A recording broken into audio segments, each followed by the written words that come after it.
Louvado seja nosso Senhor Jesus Cristo, para sempre seja louvado. Natal de Nosso Senhor. Santo Evangelho segundo São Lucas, capítulo 2, versículo de 1 a 14. Naquele tempo saiu um edito de César Augusto para que se fizesse o recenseamento de todo o mundo. Este primeiro recenseamento foi feito por Cirino, governador da Síria, e iam todos recensear-se, cada um à sua cidade. E José foi também da Galiléia, cidade de Nazaré, à Judeia, cidade de Davi, que se chama Belém, porque era da casa e da família de Davi, para se recensear juntamente com Maria, sua esposa, que estava grávida. E estando ali, aconteceu completarem-se os dias em que devia dar à luz, e deu à luz o seu filho primogênito, o enfaixou e reclinou numa manjedoura, porque não havia lugar para eles na hospedaria. Ora, naquela mesma região havia alguns pastores que velavam e faziam de noite a guarda a seu rebanho. E eis que apareceu junto deles um anjo do Senhor, e a claridade de Deus os cercou e tiveram um grande temor. Porém o anjo disse-lhes: Não temais, porque eis que vos anuncio uma grande alegria que será para todo o povo. Nasceu-vos na cidade de Davi o Salvador, que é o Cristo Senhor. Eis o sinal. Encontrareis um menino envolto em panos e deitado numa manjedoura. E subitamente apareceu com um anjo uma multidão da milícia celeste, louvando a Deus e dizendo: Glória a Deus no mais alto dos céus e paz na terra aos homens de boa vontade. Estimados irmãos, fazemos algumas considerações sobre todo este mistério da encarnação do Verbo Divino, pois o nascimento do menino Jesus. Aqui é a característica importante a se mencionar, pois é a celebração de 3 missas. E a missa que recorda o nascimento temporal de Jesus, pois nos faz contemplar como um menino envolto em faixas, reclinado em uma manjedoura. Assim, pois isso é alegria para o céu e para a terra. O Verbo eterno, gerado pelo Pai desde toda a eternidade e consubstancial a ele, tomou as formas humanas, nascendo da Virgem Maria. Eis o grande mistério. E veio para nos resgatar do pecado e fazer de nós um povo todo seu. Ele é, pois, a verdadeira luz que deve iluminar a nossa vida, que devemos seguir durante o caminho aqui neste mundo. Tornemo-nos semelhantes a Jesus, que hoje se fez semelhante a nós, imitando-lhe a humildade, a pobreza, a obediência e a mortificação. Como dizíamos, celebram-se 3 missas no dia de Natal, e isso se dá pelo seguinte modo. A primeira é celebrada considerando o eterno nascimento do Filho de Deus no seio de Deus Pai. A segunda, pois em honra de seu nascimento no tempo, no ventre da Virgem Maria. E a terceira, o nascimento espiritual em nossas almas pela fé e pela caridade. Assim, estas missas, pois, foram fixadas em determinados horários para honrar justamente este grandioso mistério do nascimento do Verbo. Celebra-se a primeira à meia-noite em memória dessas trevas e sombras da morte, como nos diz São Lucas, em que vivia o mundo antes da vinda de Nosso Senhor. E ele é, pois, a verdadeira luz. Então, durante a noite, nasce ele e é tão escura para o nosso entendimento esta encarnação, é incompreensível como seu eterno nascimento no seio do Pai. Por sua vez, a segunda missa, já na aurora, já no nascer do dia, significa que o nascimento temporal de Cristo trouxe aos gentios a luz e a redenção próxima. Por fim, a terceira missa, em pleno dia, nos ensina que nosso Redentor dissipou as trevas da ignorância com a luz meridiana do conhecimento de Deus e que deve, cada um de nós, cristãos, regenerados e revestidos de Cristo, caminhar em plena luz deste divino Salvador. Assim, estimados irmãos, faremos algumas considerações gerais para podermos aprofundar um pouco mais deste mistério, entendermos, compreendermos um pouco mais e poder tirar aí proveito para a nossa vida espiritual. Algo que nos chama a atenção, pois desde um primeiro momento, é o porquê César Augusto faz este recenseamento.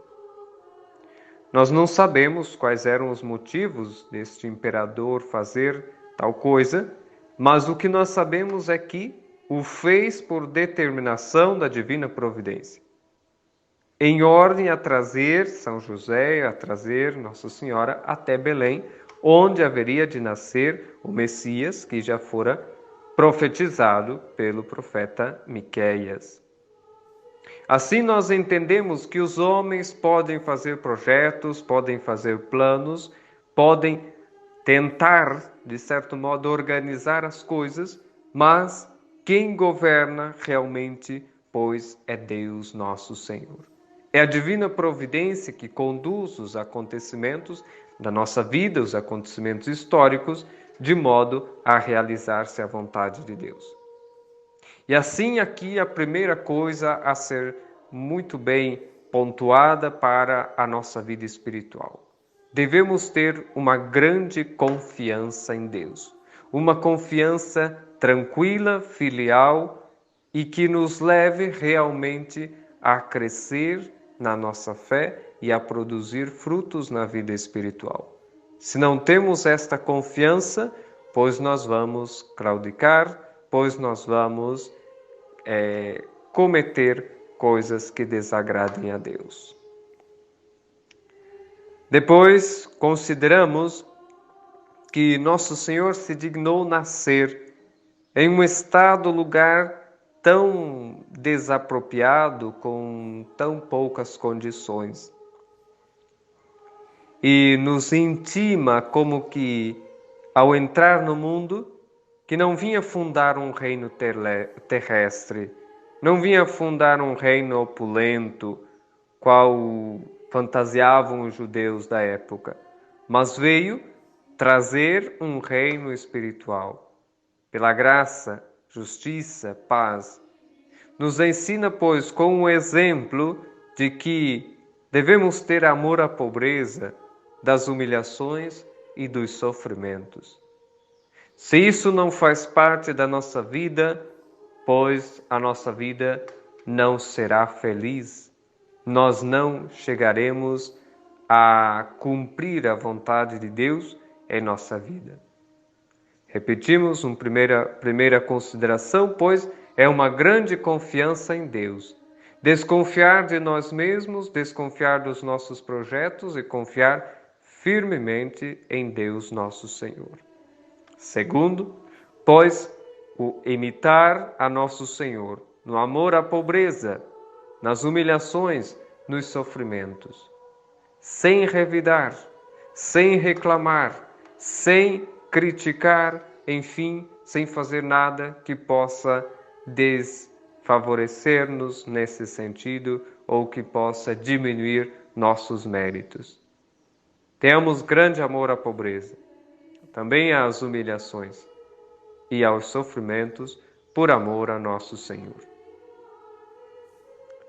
Ainda nós temos os pastores. Nosso Senhor, pois, nos mostra aqui algo também muito importante a ser considerado. Nós tínhamos na época os judeus, os sacerdotes da lei, e soberbos, ambiciosos, sensuais, não fariam caso a um nascimento do Messias, e como não o fizeram, pois em tais condições de pobreza, de desamparo, de pequenez. E por isso nosso Senhor não se manifesta, pois a eles.